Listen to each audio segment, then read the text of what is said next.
blog post episode where we are introducing local change makers that our foundation supports across the world. So today I am in Accra, sitting here with Anita Budu. Yes. She's currently head of IJM team in Ghana. And yeah, thanks for having me here, Anita, and for the lovely welcome that your team provided. Thank you. Thank you for this opportunity and welcome once again to Ghana. Thank you. Maybe we can start with you and your background. Maybe you can tell us a little bit about yourself and the way that brought you to your current role, okay. Also to IJM and also within IJM. Okay, thank you. So, like you said, my name is Anita and my background is social work. So I practiced and studied social work and also practiced this. I was actually living in London, and so up until 2014, I was living in London and practicing as a social worker with the local authority, that's a government agency there, and really supporting vulnerable children and families. And so for me, up until that time, I hadn't really heard so much about trafficking in Ghana, and specifically young boys and sometimes girls who were trafficked onto the Lake Volta and exploited in the fishing industry. And so back in 2014, this was the first time I heard of what was going on in Ghana. And as somebody who was born Ghanaian and originally Ghanaian, it really touched my heart, and I felt that something needed to be done, and I needed to be able to use my skills, experience, and knowledge to be able to come back home and make an impact. And so around that time, I also heard about International Justice Mission, that is IJM, opening up an office in Ghana. And so I took that opportunity and at that time made an application to be a social worker and to be part of the team. And so I would say that initially I am somebody who is a bit skeptical of NGOs, particularly coming into the Global South, I would say. But what drew me to IJM was particularly its approach of coming alongside local governments, being able to understand issues from the local government's perspective and strengthening local governments, because in my mind, that is the only way really for sustainable and long-term change. And so that's what initially drew me to IJM Ghana. And over the years, I've progressed in various leadership roles until January of this year, where I've stepped into leading the team in Ghana. So that's a little bit about my background and journey into IJM. Wow, that's an amazing story. Also great to hear that you actually came back from Europe in order to change something in the country you come from. So that's, for me, it's an inspiring story as well in itself. So maybe moving onwards from you to IJM, so can you a little bit describe what IJM does in Ghana, what is the approach, and also maybe what are the stakeholders that you have to work with in order to make the system work successful and to really have a long-term impact? Okay. So in Ghana, IJM works alongside our government agencies. This is in the main the police and social services, to be able to intervene in cases of trafficking. And that means that taking children who are at risk out of those situations, also holding the perpetrators who are trafficking these children accountable, being able to put in place systems and structures that would protect these vulnerable children. But also we put in place capacity building, so training efforts with our government workers for them to be strengthened in eventually being able to identify, work through, and work through these cases independently of an outside organization. And so throughout all our work, our main approach is strengthening the justice system so that anyone, the most vulnerable person in a rural community, should they be at risk of harm and they pick up a phone to call the police, we can have confidence that there would be a response and they would have access to justice the same way as maybe somebody in the city would also have access to justice. And we believe that when this access to justice is strengthened, this is when the crime and the issue comes down and we are able to have sustained change and more people protected. So that's generally our approach and the way we go about doing our work here in Ghana. There's also other aspects of our work which includes community work, so advocacy, education, and also awareness in communities, so that chiefs and local leaders are also aware of this issue and lead their people to be able to take on board different practices for the well-being and welfare of the child, and also respecting the rights of children in these communities. Okay. Maybe you can share some of the achievements that you already had with IJM in Ghana in the last years, so that the listeners can get a feeling of what's really happened. Yes, a few key achievements I would say is that there being a shift in the space that we work within. And so initially we would have, I would say there was a level of impunity where nothing was being done law enforcement-wise to tackle the issue. But over the years, as we've been able to see arrests and prosecutions, word has gone round. And so we've had stories of both masters actually returning children back to their families when they've heard that an arrest has happened in a different community. And so those shifts and those changes, we've had parents who have picked up the phone and called and said that after this community engagement, I realized that my child is in a bad situation, and so can you support to bring my child back? And these weren't things that we were seeing, I would say, 6, 7, 8 years ago. The second thing that I would highlight in terms of achievement and what we are seeing in our work is building up a network of survivors who they themselves are standing up and advocating and sharing what they've been through and the changes that they would like to see. I think that is most powerful in terms of them going back to their communities. They are actually directly intervening and saying that they don't want to see their younger cousins, brothers and sisters also in those situations. And so they themselves are going out and advocating for change. And finally, I would say that what we've seen over the years is more awareness, even with our government partners, because the Human Trafficking Act is relatively new in Ghana. And so if I was to look today compared to 8 years ago, between our police officers, between our social workers, there's definitely more awareness of the issues. When they come across a report, they are more able to assess that actually this is of a concern and there is a need for intervention. And so we've seen these progress, and we look forward to more and more progress and success stories over in the years to come. That's actually great to hear, because those spillover effects, that's what also we as a foundation we're trying to find organizations who create things that then just keep going, although if they're not doing that themselves. So if that other family heard about that conviction and then they say, okay, we step back from this, and that's what changes the system. That's great to hear. So in many parts of the global south, I missed the question, sorry. This was the... I got it. Okay. In many parts of the global south, children are actually supporting their parents. I mean, they work together, especially in rural areas. They work on the farm, for example. So how can we draw the line between those children helping their parents, which is a very normal thing, and child labor or even slavery and human trafficking on the other side, which is illegal and which is what we're trying to fight? Yes, that's a great question. And so here, like you said, it's very normal for children to work alongside their families and support them, even maybe learn the trade of their parents, and whether maybe something like a farmer, they can learn the trade and then one day carry on.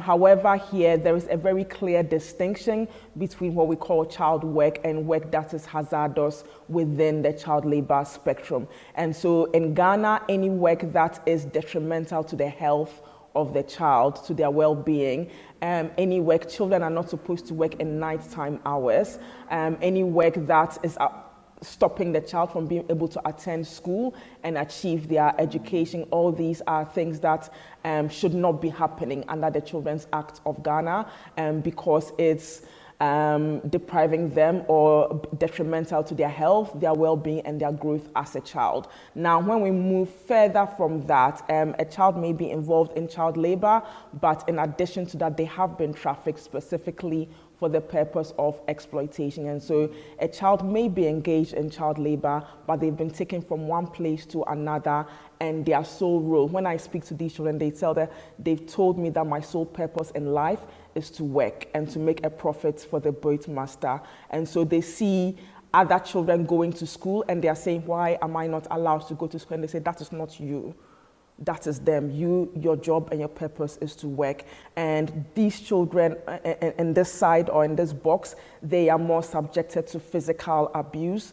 They are beating when they are ill, they're not taken to hospital. There's emotional abuse, there's even sexual abuse. We've heard stories of sexual abuse also. And really, I would say that they are deprived of their childhood, and there's no way that we should be allowing that to happen. That is very different to somebody supporting or helping their parents. And so those really would be the distinctions. And sometimes there can be complexities, sometimes it can be challenging, but it's very drawn out within our laws, within our practices, what is acceptable and what isn't acceptable.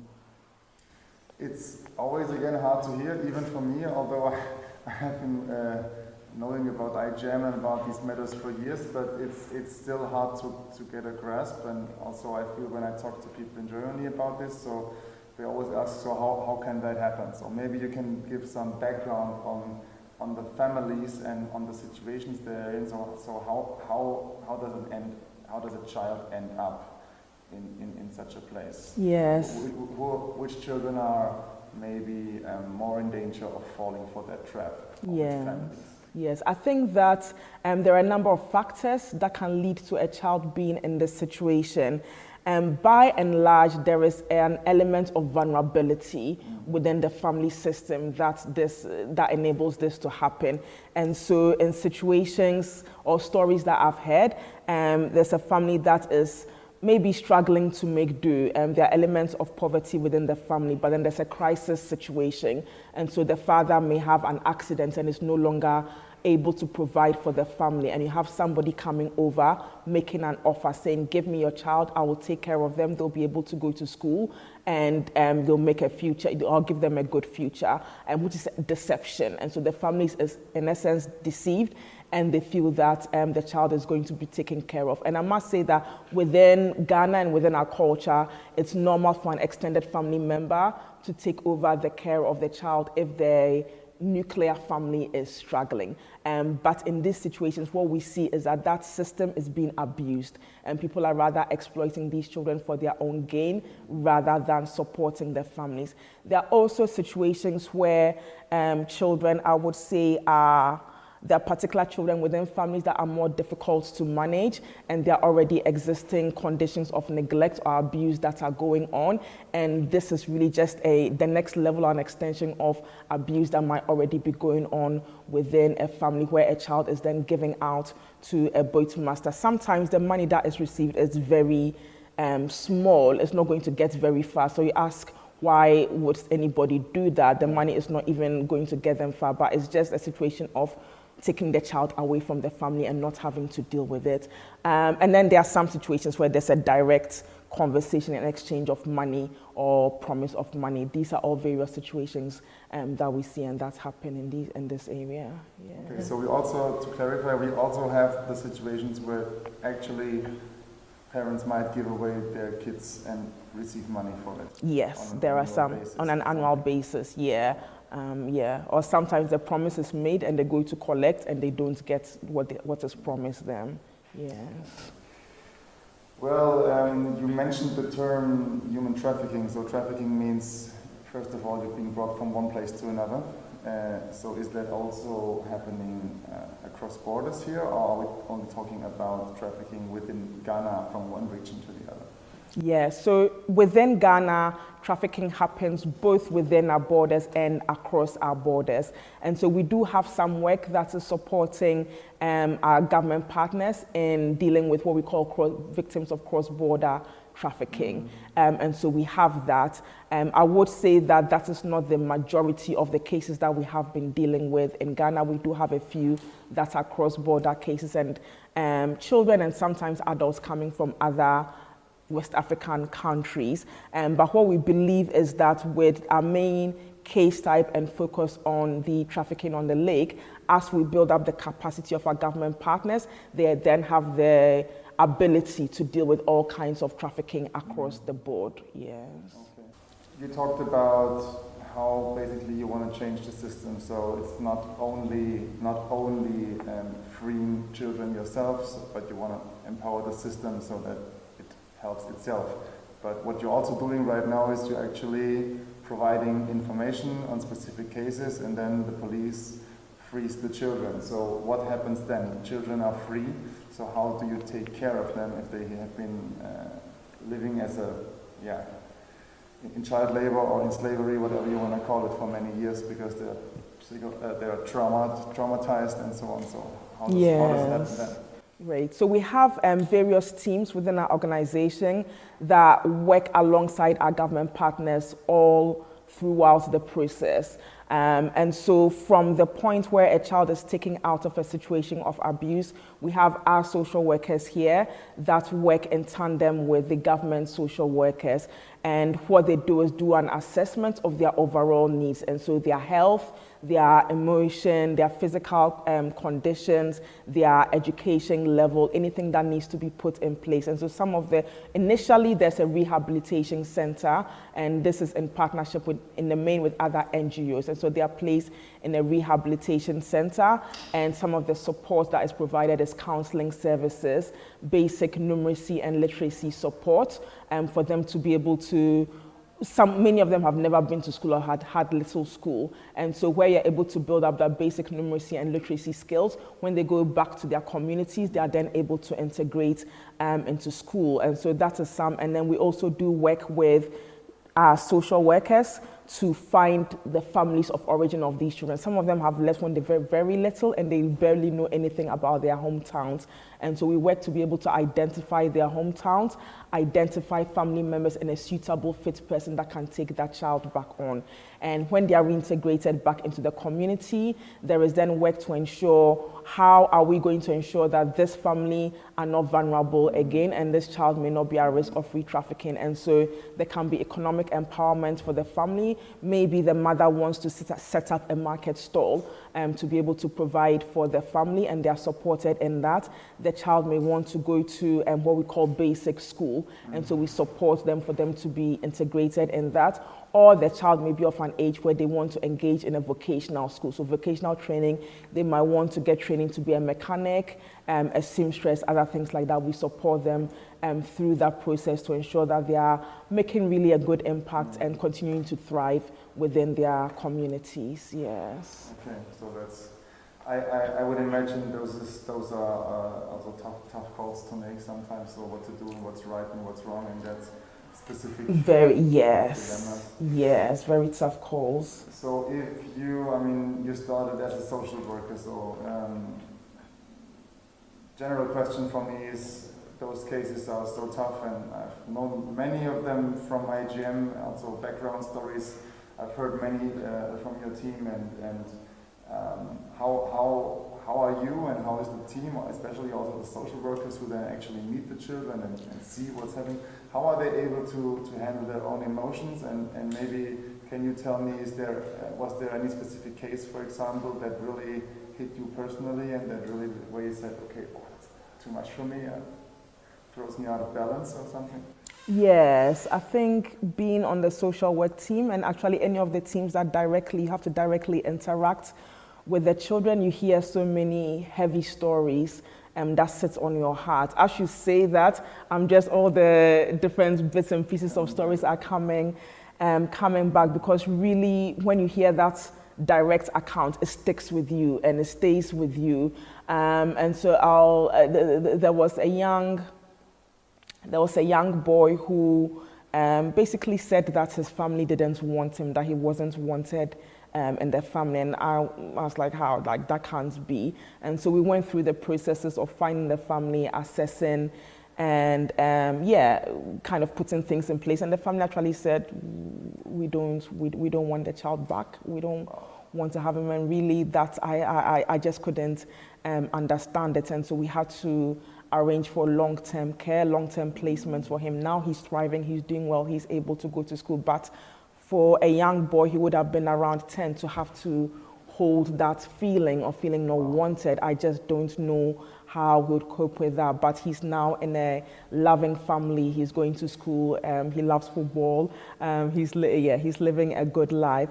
But generally, I think to your original question of how we deal with it, I think it's really as a team we are very close, and so we support each other. Joking, you have to balance the heavy with the light-hearted, and so we often joke around.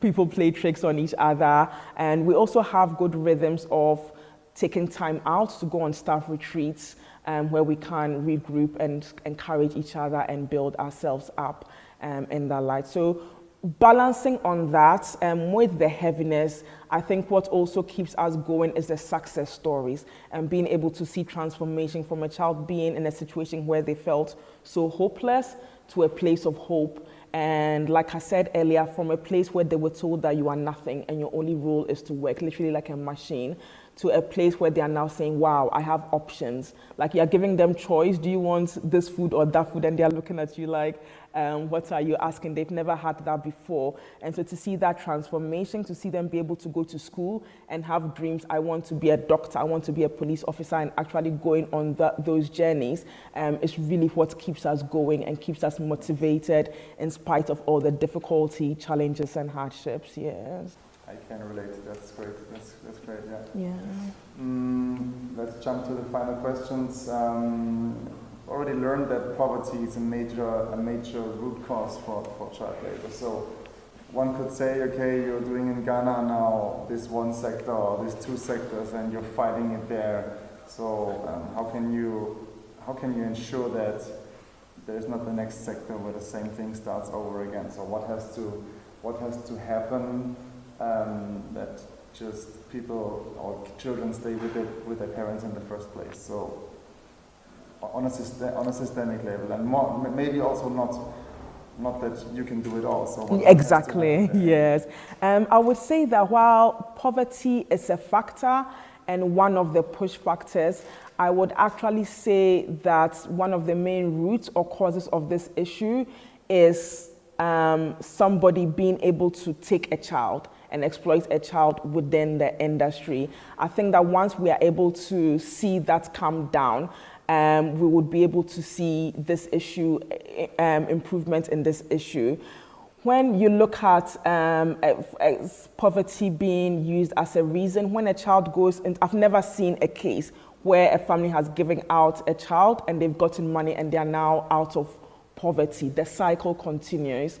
And what I think we can actually do to change that cycle of poverty is actually people employing adults to work in these industries and paying them, and they are getting a good wage for what they are putting in, as opposed to the exploitation of little children who are not getting anything out of that, so that in the long term we're actually able to have children live through their childhood, be able to become adults that are then able to impact their communities and bring growth into those communities. And so that's one angle that I see. I also see that IJM has a specific approach and the way it deals with things. I strongly believe in partnership, and so I believe that there are other organizations, other NGOs that have strengths in different areas, whether it's education, whether it's community awareness, whether it's economic empowerment. We all have to come together and not work in silos, but come together and put our strengths together for us to be able to see long-term and sustainable change in this issue. Well, I like that you made the example with, okay, people should just employ grown-ups and also then pay them in a fair manner. So that brings me to my final question, because I want to zoom out from Ghana to the global context. So fair payment means also higher costs. Higher costs means maybe lower profits for the bigger corporates who follow on that. Or it means in the end higher prices for the consumers, maybe in Europe. So it all hangs together, and that's also kind of a responsibility I see in the whole chain. To also deal with this issue and know what you buy and know what you're dealing with. Mm-hmm. So on a global scale, I mean, IJM, I don't know the current target. They once said they want to end all slavery until 2030. That was once the claim. I'm not sure if that's still that's still the target, or all human trafficking. So how do you see it on a global scale? Is it realistic then we will see a world someday where we don't have these issues such as child labor, bonded labor, human trafficking anymore? Can IJM in cooperation with others really achieve that on a global scale? Yes, I am optimistic and hopeful that we can achieve that. And we've seen that, as we talk about on a global scale, we've seen that in other offices. So in our Dominican Republic office, they were dealing with child sex trafficking. And over years, they were able to see a reduction in that crime. They were able to see a 78% reduction. And that really came from a combination of factors. So that is the general population rising up and saying that this is something that we don't want to see happen within our context, and also the government taking ownership and saying that this is something that we want to see an end to, and that is what led to that reduction. And so it is not easy, it is very complex, and there are so many angles and so many bands that need to come together. You mentioned supply chain, consumers, all these need to come together, and we are in a world where I guess sometimes there is imbalance of power, inequality of power, but my true belief is that where governments stand up and say this is how we want to see change, and this is what the change should look like for the protection of our most vulnerable in our communities, we would be able to see that shift as we've seen in other countries and look to replicate in our upcoming countries like Ghana. That's a great final answer. I don't think I should put another question after that. So I think this is a good point to stop. So thank you very much, Anita. Thank you so much, Patrick. It's been a pleasure. And also thanks to the team here for helping us with this great setup for the video. Thanks. It's always a pleasure. Thank you, Patrick.